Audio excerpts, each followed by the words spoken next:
Cəbhədəki son durumla yanaşı diplomatik müstəvidə müharibədən çəkindirməyə hesablanmış çağırışlar Ukraynanın taleyində köklü dəyişikliyə səbəb olmur. Şərqi Avropada silahların susmaması, Ağ Evdən gələn son açıqlamanın timsalında Tramp administrasiyasının narazılığını büruzə verir. Ölkənin 47-ci prezidenti Rusiyalı və Ukraynalı həmkarlarından məyusluğunu ifadə edib. Qərbdə hesab edilir ki, Putin prosesi ləngitməklə məşğuldur. Nəşrlərin yazdıqlarına görə Kreml rəhbərinin gedişatla bağlı addımlar Trumpın qəzəbinə tuş gələ və nəticədə Ağ Evin yeni administrasiyası Moskvanı ən zəif nöqtədən vura bilər. Söhbət təbii ki, sanksiyalardan gedir. Xatırlatma üçün deyək ki, Trumpın son açıqlamasında Rusiyanın neft sektorları hədəf alınıb. Prosesin qeyri-müəyyən səviyyəyə çatmasına səbəb olan digər bir amil isə Rusiyadan gələn açıqlamalarda. Ölkənin Xarici İşlər Nazirinin müavini Sergey Ryabkov Vaşinqtonun sülh modelini qəbul edə bilmədiklərini deyib. Diplomat hesab edir ki, Amerikanın Ukraynada müharibəyə son qoymağa yönəlmiş model və sxemləri münaqişənin köklü səbəblərini aradan qaldırmır.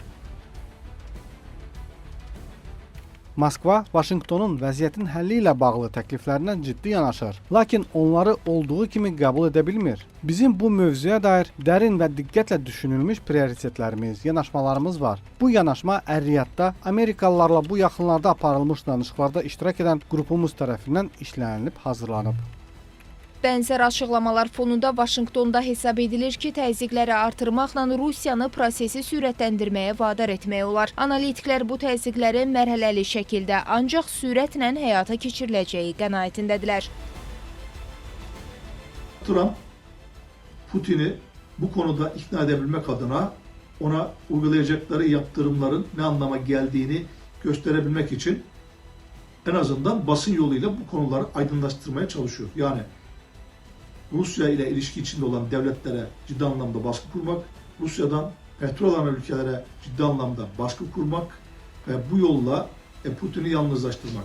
Putin de hem Hindistan hem Kuzey Kore ile üst düzey ilişkileri geliştirerek bir anlamda eğer Amerika ile anlaşamazsa Amerika'ya karşı yeni bir ittifak alanı oluşturmak, eğer Amerika ile anlaşacaksa Hindistan ve Kuzey Kore'yi yanında tutarak bu ittifakla Amerika ile görüşmeleri sağladığında Amerikan nezdinde çok güçlü bir rol üstlenmiş olacaq. Ancaq məsələdəki əsas nüans məhz məhdudiyyətlərin hansı sektoru əhatə edə biləcəyi ilə bağlıdır. Araşdırmalar Birləşmiş Ştatların sərt ritorikasının Rusiyada kəskin təsir yaratmayacağını deməyə əsas verir.